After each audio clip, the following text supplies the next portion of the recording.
नमस्कार, संथाल एक्सप्रेस में आपका स्वागत है। राज्य में स्टेट टेक्नोलॉजी पार्क विषय पर इंडस्ट्री कॉन्क्लेव का किया गया आयोजन। अब खबर विस्तार से। उच्च और तकनीकी शिक्षा विभाग झारखंड सरकार के तत्वाधान में राज्य में स्टेट टेक्नोलॉजी पार्क विषय पर इंडस्ट्री कॉन्क्लेव का आयोजन किया गया। कॉन्क्लेव को 4 भाग में बांटा गया था, जिसका मुख्य विषय आईटी और फ्यूचर स्किल, उभरती तकनीकियां, सर्विस सेक्टर और ऑटोमेशन और इंडस्ट्री मैन्युफैक्चर था। कार्यक्रम में रांची विश्वविद्यालय रांची के vice chancellor doctor Ajit Kumar Sinha, Jharkhand university of technology के कुलपति डॉक्टर DK सिंह मुख्य अतिथि के तौर पर शामिल हुए।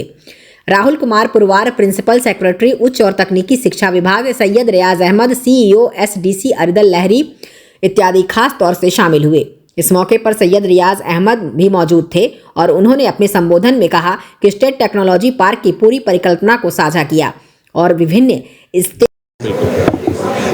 हमारे पास करीब 56 डिपार्टमेंट चल रहे हैं, excluding engineering, excluding polytechnic, medical हमारे पास हैं। तो मैं अगर अपनी बात करूं तो हमारे पास जो यूथ हैं और जो यूथ हमारी रिसर्च कर रहे हैं, वो रिसर्च का प्रॉब्लम्स, इंडस्ट्री में जो प्रॉब्लम आ रही है, इंडस्ट्री अपने रास्ते में चल रही है, एकेडमिक अपने रास्ते में चल रही है। अगर हम आज का पर्पस है दोनों को कोलैबोरेट कर लेना है। क्या इंडस्ट्रियल प्रॉब्लम, जो भी इंडस्ट्रियल प्रॉब्लम है, उस प्रॉब्लम पे अगर एकेडमिक रिसर्च शुरू कर दें और उस रिसर्च करने के बाद उसका आउटपुट को, उस प्रोडक्ट को हम आपके इंडस्ट्री को लौटा दें, आपके लिए कितना बड़ा बात। आपको फ्री ऑफ कॉस्ट एक बहुत बड़ा टीम मिल जा रहा है काम करने का, और हमारे यूथ को वहाँ से फिर अब ये मिल जा रहा है। रिसर्च का पर्पस पेपर पब्लिकेशन, रिसर्च का पर्पस PhD नहीं होता है। रिसर्च का पर्पस हमेशा से एक प्रॉब्लम को लेकर चलना और एक प्रोडक्ट डेवलप कर देने तक होता है। उसी बीच में पेटेंटिंग भी आता है, उसी बीच में कमर्शियलाइजेशन भी आता है। तो बहुत सारी चीज़ों को आप देखिएगा। जैसे अभी वहाँ पर तुलसी की बात चल रही थी, तो तुलसी का पेड़ को या तुलसी का पत्ता हमारा रिसर्च नहीं है। वहाँ से लेकर हम तुलसी का प्रोडक्ट बना लेते हैं, तुलसी का जो ड्रॉप बना लेते हैं, समझ रहे हैं, टैबलेट बना लेते हैं, और उस टैबलेट को पेटेंट करने के बाद कॉमर्शियलाइज करके स्टेक होल्डर तक पहुँचा देते हैं। प्रॉब्लम को स्टेक होल्डर तक पहुंचा देना है, मैं उसके प्रॉब्लम के सॉल्यूशन को, दैट इज द रिसर्च। पूरे प्रोसेस में जो बच्चे इन्वॉल्व होंगे, जो इस रिसर्च में जिनको आप इन्वॉल्व कर रहे हैं, इसमें क्या रेवेन्यू मॉडल पे भी कोई चर्चा है कि इंडस्ट्रीज आपको फैसिलिटेट करेगी, उस पैसे बच्चों को देगी? बाबू, उनका CS अगर मान लिया मैं एक प्रोग्राम कर रहा हूँ IIT चेन्नई के साथ, ठीक है, IIT चेन्नई के साथ जो हमारा प्रोजेक्ट चल रहा है, कि एग्जाम्पल आपको दे आप समझ सकें, वो प्रोजेक्ट में क्या है कि आज के समय में कोल इंडिया में आप देख रहे हैं बहुत सारे प्रॉब्लम आ रहे हैं, हर जगह पे आग लग रहा है। तो आग लगने के बाद उसका सॉल्यूशन फायर ब्रिगेड नहीं दे पा रहा है। बहुत पतली गली ऐसी होती है जिसमें फायर ब्रिगेड नहीं घुस सकता है। क्या हम एक ऐसा टेक्नोलॉजी डेवलप कर लें ड्रोन के सिस्टम के थ्रू, जिससे कि हम फायर कंट्रोल कर सकें? ठीक है, तो जब हम इस प्रॉब्लम को, इस तरह के प्रॉब्लम को लेकर यूनिवर्सिटी चला, CSR फंड से हमको CCL खड़ा हो गया फंड करने के लिए। जो रिक्वायरमेंट है, तुम फंड किसको कर रहे हो? IIT मद्रास को फंड किसको कर रहे हो? यूनिवर्सिटी को। और उस फंड से हम क्या कर रहे हैं? रिसर्च करके तुमको एक टेक्नोलॉजी डेवलप कर रहे हैं और प्रोडक्ट दे रहे हैं। अंतिम सवाल कि स्टेक होल्डर इसमें 3 हैं, इंडस्ट्रीज़ हैं, यूनिवर्सिटी है, या फिर जो स्टूडेंट हैं, जो बच्चे जो पढ़ रहे हैं इसमें। तो ये तीनों बेनिफिशियरी जो है इसमें कौन है पहले, और जो लड़के प्लेसमेंट पे जाएंगे उनका क्या मॉडल है? उसी में प्लेसमेंट हो जाएंगे या फिर प्लेसमेंट के वहाँ पर करेंगे? देखिए, आज ये आप समझ रहे हैं कि आज पॉलिसी बनाने का दिन है। अभी हम लोग जो डिस्कशंस होंगे और जो फाइनल पॉलिसी करेंगे, उस समय जब हम MOU करेंगे, चाहे वो रिलायंस जियो हों, चाहे हमारे कोई भी कंपनी के लोग हों, उनके साथ जब हम MOU करते हैं, तब हम बात करेंगे कि हमारे स्टूडेंट्स को आप क्या बेनिफिट देंगे, आप हमारे स्टूडेंट्स को किस तरह से इंगेज करेंगे, हमारे स्टूडेंट्स को रिसर्च के लिए आप क्या फैसिलिटी देंगे। इन्हीं चीज़ों को तो डिस्कस करने के लिए आज बैठे हैं। आज भर का समय दीजिए, उसके बाद आपको क्लियर हो जाएगा। इनोवेशंस और रिसर्च के तहत में तो एक पॉलिसी को ड्राफ्ट भी तैयार किया गया है, और मैं चाहूँगा उसमें ये करीब 20 दिन हमारे वेबसाइट में रहेगी ड्राफ्ट पॉलिसी। इसमें सुझाव जो आएंगे उसको भी हम लोग आमंत्रित करेंगे। इसके तहत में हम इस राज्य के अंदर में अपने सभी इंस्टीट्यूशंस में एक अच्छी रिसर्च की फैसिलिटीज़ डेवलप कर सकें, और एज सच हम इनोवेशन को बढ़ावा दे सकें। इनोवेशन के लिए रिसर्च करना ज़रूरी नहीं है, आप स्कूल लेवल पर, ग्रास रूट लेवल पर, जिस लेवल पर मौजूद है उस लेवल पर आप इनोवेशन पर इजाफा कर सकते हैं। इसके लिए इंडस्ट्रीज़, एकेडमिक इंस्टीट्यूशंस और गवर्नमेंट एक साथ मिल करके काम करेंगे। इस पॉलिसी का यही उद्देश्य है। मुझे उम्मीद है कि इससे हमारे पूरे राज्य में एक रिसर्च की एक नया एक भूमिका सामने आएगी और इसका फ़ायदा स्टेट को, राज्य को मिलेगा। Thank you. लड़के बाहर आ रहे हैं और जो इंडस्ट्री में स्किल की रिक्वायरमेंट है इसके बीच में गैप देखा जा रहा है। जब वो इंडस्ट्री में जा रहे हैं तो देख रहे हैं कि वो इंडस्ट्री के हिसाब से परफॉर्म नहीं कर पा रहे, क्योंकि स्किल का गैप है। ये डेटा से भी प्रूव हुआ है और कई रिपोर्ट्स में भी आ चुका है। इसको ध्यान में रख करके इस गैप को पूरा करने के लिए ये टेक्नोलॉजी पार्क को का एक मुख्य जो ऑब्जेक्टिव है यही है कि एक फेंसिंग कोर्स के रूप में, फेंसिंग स्कूल के रूप में इसको डेवलप किया जाता है।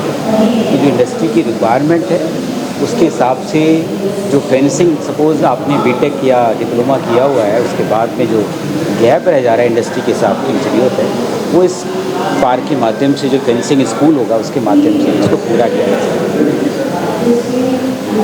इससे दो फ़ायदे होंगे। एक तो कि जो ट्रेनिंग में बाद में समय अलग से बर्बाद होता है, समय नष्ट होता है, वो बच जाएगा, आप इंडस्ट्री के लिए तैयार रहेंगे। दूसरा ये है कि आपका स्किल एनहांसमेंट एज सच होगा, जो आप नॉर्मल पढ़ते हैं एकेडमिक इंस्टीट्यूशन में, स्किल एनहांसमेंट ये कई तरीके से किया सकता है। एक तो है कि आपके कोर्स के बाद में फेंसिंग ये कोर्सेस हो सकते हैं। ये आज के समय में अलग अलग इंस्टीट्यूशंस हैं, वो एक दूसरे से कोलैबोरेशंस करेंगे, पार्टनरशिप करेंगे और एक दूसरे को कॉम्प्लीमेंट करेंगे। कि जैसे कि उदाहरण के तौर पर जो हमारे पॉलिटेक्निक्स हैं, हो सकता है कि पॉलिटिक्स में अभी जो करंट के समय में जो हो रहा है एजुकेशन सिस्टम, उसमें काफ़ी गैप हो। इसको ध्यान में रख करके हम लोग दूसरे इंस्टीट्यूशन से कोलैबोरेशन करा रहे हैं, ताकि समर टाइम में इंटर्नशिप के माध्यम से अपनी स्किल को इन्हांस करें और अपने आप को इंडस्ट्री के लिए उपयुक्त मान सकें। इन्हीं सारे कॉन्सेप्ट को एक साथ मिला करके पार्क में रखा जा रहा है, ताकि इंडस्ट्रीज़, एकेडमिक इंस्टीट्यूशंस और गवर्नमेंट एक साथ आ करके अब जो हमारा यूथ है उसको हम लोग एम्पावर कर सकें, उनकी स्किल को इन्हांस कर सकें और आज की जो ज़रूरत है, आज की जो डिमांड है, उसके हिसाब से उनको तैयार कर सकें। सर, कहाँ पर बनाया जा रहा है टेक्नोलॉजी पार्क है, कहाँ पर, क्या उसका ये कितना बड़ा है, क्या? अभी जो है कि जो हमारे एग्जिस्टिंग इंस्टीट्यूशंस हैं उनके पास में जो प्रीमाइसेस अवेलेबल होगा उसी का इस्तेमाल किया जाएगा। पहले स्टार्टिंग के तौर पर हम लोग JOT कैंपस में और जो हमारा BIT सिंदरी कैंपस है धनबाद में, इन दोनों जगह पर प्रारंभ किया जाएगा। क्योंकि इसका एक और फ़ायदा है कि हमारे पास भी सॉफ्टवेयर टेक्नोलॉजी पार्क भी दोनों जगह में मौजूद है, उसमें स्पेस अवेलेबल है, तो उनका स्पेस को भी इस्तेमाल करते हुए इसको प्रारंभ किया जाएगा। और जैसे इसमें प्रोग्रेस होती जाएगी वैसे ही इस पर और भी इंफ्रास्ट्रक्चर को तैयार करने की कोशिश की जाएगी, ताकि हम लोग एक अलग से सेटअप भी बना करके इस पार्क के रूप में हम लोग विकसित कर सकें। ये एक कॉन्सेप्ट है, इसके लिए ज़रूरी नहीं कि अलग से एक अलग बिल्डिंग बनाई जाए। जो हमारे एग्जिस्टिंग प्रमाइसेस हैं उसका भी इस्तेमाल करके इंडस्ट्रीज़ को ओपन करा करके हम इन फेंसिंग कोर्सेज़ को, इन सेंटर ऑफ एक्सीलेंसेस को बना सकते हैं। अलग अलग कंपनियों से जो MOU और कोलैबोरेशन की जो बात की जाती है वो ये है कि उनकी रिक्वायरमेंट्स को ध्यान रखते हैं। सपोज़ स्नाइडर एक एग्जांपल दे रहा हूँ कि कोई एक कंपनी है, उसकी अपनी कुछ रिक्वायरमेंट्स है, तो वो यहाँ पर आकर के अपने बच्चों को रिक्रूट भी करेगा और उसके हिसाब से वो ट्रेनिंग भी प्रोवाइड करेगा, यहाँ पर इस्टेब्लिश करेगा। तो वो इसका तो जॉब सिक्योरिटी भी हो जाएगी उसकी और उसका स्किल एनहांसमेंट भी हो जाएगा।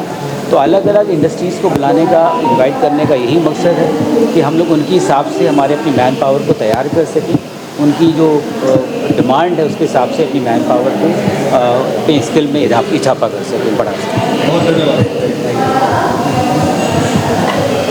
से इन द सेंस हम स्नाइडर के एजुकेशन सर्विस से बिलोंग करते हैं और अभी जो ऑब्ज़र्व कर रहे हैं पूरा देश, एक स्किल का जंप हो रहा है, क्योंकि सारा चीज़ towards digitisation, automation and subsequently artificial intelligence की तरफ जा रहा है। जो कोर टेक्नोलॉजीज़ हैं, जिसमें जो लैब सेटअप है और करिकुलम जो डिज़ाइन किया गया है, इससे हमको अगर वो गैप को ब्रीच करना है तो उसके तहत जो इक्विपमेंट इंडस्ट्री में यूज़ होता है उसके ऊपर हैंड्स ऑन ट्रेनिंग करना बच्चों के लिए बहुत ज़रूरी है। तो हम जो डिज़ाइन किए हैं अपने मॉड्यूल, वो उसी हिसाब से मॉड्यूल डिज़ाइन किए हैं कि जो इक्विपमेंट बच्चे इंजीनियरिंग करके या टेक्निकल डिग्री करके ITI करके डिप्लोमा करके जो इंडस्ट्री में देखेंगे वो इक्विपमेंट वो अपने जो लेबोरेटरी है वहाँ पे हैंड्स ऑन ट्रेनिंग कर पाए और वो जो करिकुलम है वो उसी हिसाब से डिज़ाइन हो और उसका प्रॉपर ट्रेनिंग हो। तो हमारा जो टोटल मॉड्यूल डिज़ाइन है उसी हिसाब से हम इसको बनाए। आपका शुभ नाम है? मेरा नाम सोमनाथ रॉय है, मैं general manager education services Schneider की तरफ से।